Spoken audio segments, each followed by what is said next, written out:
낮은 곳에는 경쟁자가 없다를 읽어보면 하나님은 모든 사람을 다 변화시킬 수 있다는 사실을 깨닫게 됩니다. 그 드라마 같은 흥미진진한 이야기 한번 들어보세요. 1986년 청량리 588 사창가에 들어와 가나안 교회를 세우고 12년이 흘렀다. 이제는 청량리 588 안에 교회와 사랑의 쉼터가 같이 마련되어 200여 명이 예배에 참석하는 놀라운 역사가 일어났다. 이 쉼터에는 실직자, 노숙자, 장애자, 환자, 거지, 깡패, 출소자들이 함께 먹고 자고 살면서 새벽 기도회와 저녁 집회 그리고 주일 낮 예배, 저녁 예배를 자진해서 참석하고 있다. 그러자 술, 담배도 끊고 절름발이가 목발을 집어던지고 걸어다니는 등 각종 신유의 기적이 나타나고 있다. 많은 사람들이 변화를 받아 새 사람이 되어 직장을 구해서 나가고 가정으로 돌아가는 사람들이 늘어간다. 그렇게 변화된 모습이 너무 고마워서 지난 크리스마스 때는 내복을 한 벌씩 사서 입혀야겠다고 생각했다. 내복 200벌을 사자니 교회 예산이 부족해서 기도했다. 하나님, 이번 크리스마스에는 우리 가나안 교회 사랑의 쉼터에 사는 사람들에게 내복 한 벌씩 선물할 수 있도록 은혜를 베풀어 주옵소서. 기도한 지 3일 만에 동대문 유덕열 구청장이 성탄절 전에 우리 쉼터를 방문하겠다고 연락해왔다. 내가 이 사역을 시작한 지 12년 동안 단 한 번도 시청이나 구청, 동사무소 직원조차 찾아온 적이 없었다. 그런데 약속대로 구청장이 성탄절 전날 이불 45벌과 내복 200벌을 가지고 방문했다. 하나님께서 내가 기도한 대로 이루어 주시는 것을 보고 다시 한번 감격의 눈물을 흘렸다. 수요 예배를 드리려고 준비하고 있는데 어떤 중년의 여자 세 사람이 교회로 들어왔다. 그때만 해도 성도가 없었던 터에 세 사람이나 한꺼번에 들어와서 예배를 드리니 너무나 기뻤다. 예배 후 대화를 나눠보니 그들은 모두 전도사님이었는데 그중 한 분이 며칠 전 기도하는 중에 수많은 천사가 십자가를 앞세우고 우리 지하실 교회로 들어가더란다. 그래서 하도 신기하여 오늘 이 교회를 찾아와 예배를 드리게 되었다는 것이다. 그리고는 감사 예물을 드리고 돌아갔다. 나는 사실 교회만 개척하면 금방 부흥될 줄 알았다. 그러나 몇 년이 지나도록 우리 가족들 외에는 성도가 없었다. 게다가 경제적으로도 점점 어려워져 교회 월세도 3개월이나 밀렸고 큰아들이 고등학교 3학년이었는데 학비도 못 내는 형편이었다. 일주일에 헌금은 평균 10,000원, 월세 12만원을 몇 달 밀리다 보니 주인으로부터 매번 독촉을 받았다. 나는 죽으면 죽으리라 생각하고 1년 365일 한 번도 빠짐없이 새벽마다 삼각산 흔들바위 위에서 부르짖어 기도했다. 주님, 도와주시옵소서. 그런 과정 가운데서 교회를 찾아오는 사람은 나의 과거를 알기라도 하듯 전과자, 거지, 깡패, 폭력범들 뿐이었다. 그들이 나와 상담하고 예배하면서 삶의 희망을 찾아갔다.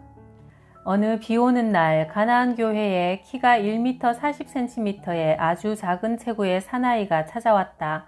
이 사람은 41세로 인생을 마감하기로 작정하고 마지막으로 찾아온 것이란다. 그는 키가 정상인보다 너무나 작은 단신이라 결혼도 못하고 사회생활에서도 따돌림을 당하고 살아왔다. 사는 것이 외롭고 열등의식에 빠져 죽어버리고 싶은 심정으로 지금까지 모아둔 돈을 다 사회사업가에게 나눠주고 죽을 결심을 하게 되었단다. 그러다 우연히 찾아온 것이 가나안 교회였다. 내가 그와 상담을 하고 나와 같이 교회에서 살아가자고 하니 그는 눈물을 흘리며 흔쾌히 승낙했다.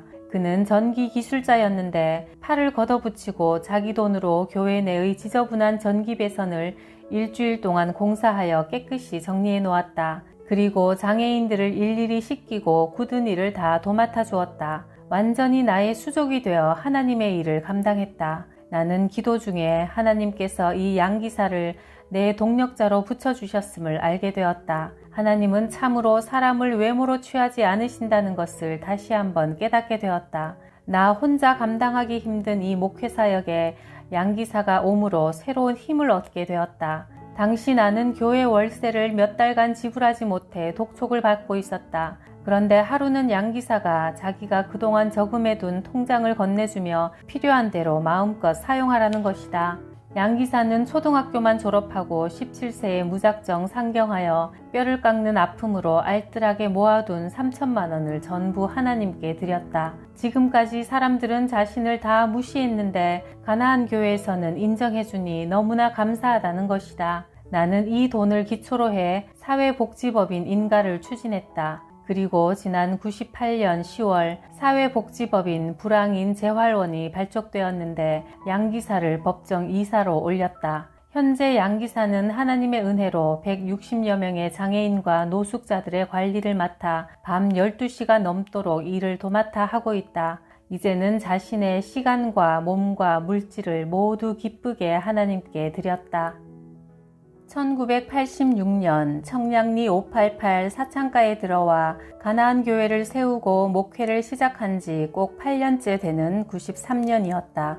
평소에 안면 있던 동네 유지 중 한 사람이 교회로 찾아와서 오전 10시에 청량리 588 근처에 있는 청다방이라는 곳에서 만나자고 했다. 나는 영문도 모르고 집사님 두 분과 다방으로 찾아갔다. 588을 주름잡고 있는 덩치들이 앞치마를 두르고 일렬로 서서 손님들을 맞고 있었다. 내가 집사님들과 다방으로 들어서니 그 모임의 회장이 나를 그 다방의 상석으로 안내하고 오늘 이런 모임을 갖게 된 동기를 설명해 주었다. 청량리에서 깡패 똘마니로 잔뼈가 굵은 사람들이 동우회를 조직했는데 오늘 1일 찻집을 해서 그 모금액 전부를 우리 교회에 헌금하겠다는 것이다. 우리 교회와 나를 10년 가까이 지켜본 결과 진짜 교회다운 교회요, 진짜 목사라는 생각이 들어서 이렇게 초대했고 오늘 모금액 전액을 우리 교회에 헌금하겠다는 것이다. 나는 그 순간 세상에 이럴 수도 있구나 생각하니 하염없는 눈물이 흘러내렸다. 지금 이 모임에 참석한 사람들 중에는 교회에 돌을 던지고 때려 부수고 내가 길거리를 지나가면 목사가 재수 없다고 침을 뱉은 사람도 있었기 때문이다. 그런데 이제 그들이 교회를 교회로 인정하고 나를 목사로 인정한 것이다. 나는 그 순간 다짐했다. 기어코 588 전 지역을 복음화하리라. 죽으면 죽으리라는 믿음으로 하나님의 일을 감당하리라. 다음날 아침 동우회 회장과 총무가 교회로 찾아와서 어제 1일 찻집 총 수입금이 500만 원이었다며 금액 전부를 교회에 헌금으로 내어놓았다. 다음날 우리 교회를 물심양면으로 도와주는 청량리 경찰서 소속 경찰 몇 명과 동우회 회장과 총무를 데리고 소년가장 2집과 양로원을 방문하여 그 헌금을 나누어주며 격려했다. 교회와 경찰과 깡패들이 하나가 되어 선한 일을 이룬 결과로 다들 흐뭇한 모습으로 돌아갔다. 다음날 그 회장이 또 나를 찾아와서 선한 일에 사용해 달라며 30만 원을 전달하고 갔다. 나는 하나님께 무릎을 꿇고 감사 기도를 드렸다.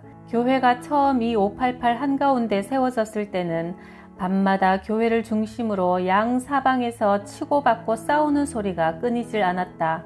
이제 교회가 세워진 지 8년째 그동안 기도로 쌓아온 것이 점차 이루어져 가고 있구나 생각할 때 하나님께 감사의 눈물을 흘리지 않을 수 없었다. 이제는 588이 고요한 가운데 새벽을 맞이하고 있다. 청량리 지역의 거지 중 대부가 교회에 왔다. 이 사람은 청량리역 주변을 배회하기 때문에 나와 자주 부딪힌 사람이었다. 그런데 그는 경찰이나 철도청 직원이 나무라면 꼭 덤벼들고 싸우려 들지만 내가 나서면 무릎을 꿇고 용서를 빌었다. 이 사람은 지난 한 해에만 경찰서를 14번이나 들락거려 청량리 경찰서 형사계에서는 이 사람이 들어오면 자문위원님 오셨다고 할 정도다. 이런 사람이 유치장을 나와서 교회로 나를 찾아왔다. 나는 그에게 이제 밖에서 돌아다니지 말고 여기서 나와 함께 살자고 당부했다. 그런데 하루는 신방을 마치고 돌아오니 이 사람이 시립병원으로 후송됐다는 것이다. 지난밤 쉼터에 들어오지 않고 술을 먹고 역전해서 자고 있는데 누가 와서 돈을 빼앗으려고 하자 이 사람이 반항을 했단다. 그러자 발로 배를 찼는데 얼마나 세게 맞았는지 콩팥이 망가져 버렸다. 담당 의사의 얘기를 들어보니 발로 워낙 심하게 차여서 창자와 콩팥이 모두 파열되었고 이 사람이 살아난다면 기적이라는 것이다. 나는 기도밖에 할 수 없었다.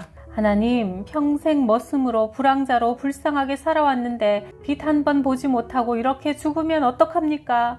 한 번만 살려주십시오.